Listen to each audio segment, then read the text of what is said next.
دوزخ کے آگ میں سب سے زیادہ عذاب قتل کرنے والے کو ہونے والا ہے، سب سے خوفناک عذاب اسے ہوگا جو قتل کرے گا۔ میرے نبی نے کہا، اگر ایک آدمی کو قتل کرنے پر ساری دنیا اکٹھی ہو جائے اور قتل ناحق ہو، ساری دنیا کے انسان ایک آدمی کے قتل کرنے پر جمع ہو جائے، مار دو، وہ تو اتنا ہی کہیں گے نا، مار دو۔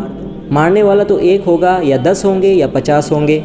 اگر یہ بے گناہ مارا گیا ہے تو اس کے ایک کے بدلے میں اللہ ساری دنیا کے انسان کو دوزخ میں ڈال دے گا۔ تو تم دنیا پہ لڑنا چھوڑ دو، کوئی کسی کا رزق نہیں کھا سکتا۔ یہ شیطان کی چلائی ہوئی بات ہے، فلاں ہمارا رزق کھا گیا، فلاں ہمارا حق کھا گیا۔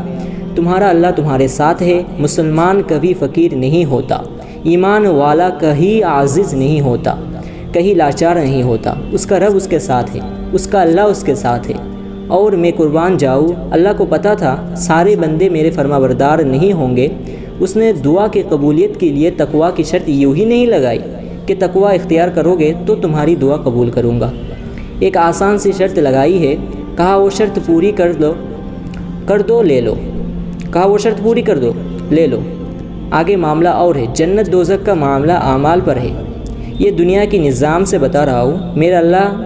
میرے اللہ نے کہا، اما یجیب المضطر اذا دعاہ ویکشف السوء، کوئی ہے جو میرے سامنے رو کے مجھے دکھا دے تو میں اس کی سن لوں گا۔ ناچنے والی ہو، ناچنے والا ہو، قاتل ڈاکو ہو، نمازی بے نمازی ہو، شرابی سود خور ہو، ایک دفعہ آنسو بہا دے۔ کہا میرے سامنے رو کے دکھا دے، سن لوں گا تیری۔ باقی تیری گناہ ہے، تو اس کے ساتھ توبہ کرے گا تو وہ معاف ہو جائیں گے، نہیں کرے گا تو آگے جا کے اس کا انصاف ہو جائے گا۔ ہم تو اپنا بیٹا نافرمانی کرے تو گھر سے نکال دیتے ہیں، نکل جاؤ گھر سے۔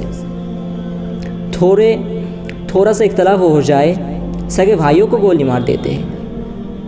اور میرا اللہ کیا کہتا ہے؟ میرے بندے میرے طرف آ، توبہ کے لیے آ۔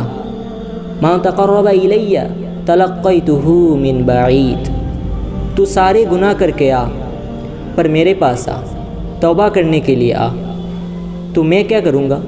میں تیرا استقبال کروں گا۔ ومن عارض عنی نادیتہ من قریب، اور جو میرے پاس نہیں آتا نا، تو اللہ کہتا ہے میں خود اس کے پاس چلا جاتا ہوں۔ میں کہتا ہوں میرے علاوہ کوئی اور خدا ہے؟ میرے علاوہ کوئی اور رب ہے؟ میرے علاوہ کوئی اور مالک ہے؟ میرے علاوہ کوئی اور معبود ہے؟ میرے علاوہ کوئی اور ہے جس کی طرف جا رہا ہے؟ پہلے کوئی میرے جیسا دیکھ، پھر مجھے چھوڑ۔ میں کیسا ہوں؟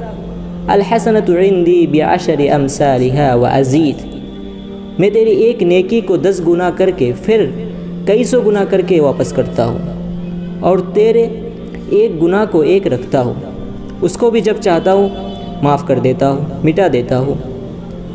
تو میرے بھائیوں، اور عجب بات ہے، ایک آدمی گناہوں کا تھکا ہوا مرا ہوا جب توبہ کر لیتا ہے اور توبہ اپنی پکی کر لیتا ہے تو پھر اللہ تعالیٰ کیا کہتا ہے؟ فَأُولَئِكَ يُبَدِّلُ اللَّهُ سَيِّئَاتٍ حَسَنَاتٍ وَكَانَ اللَّهُ غَفُورًا رَحِيمًا۔ تو پھر اللہ کہتا ہے اس نے جتنے بھی گناہ کیے ہیں نا، وہ بھی ساری نیکیوں میں لکھ دو۔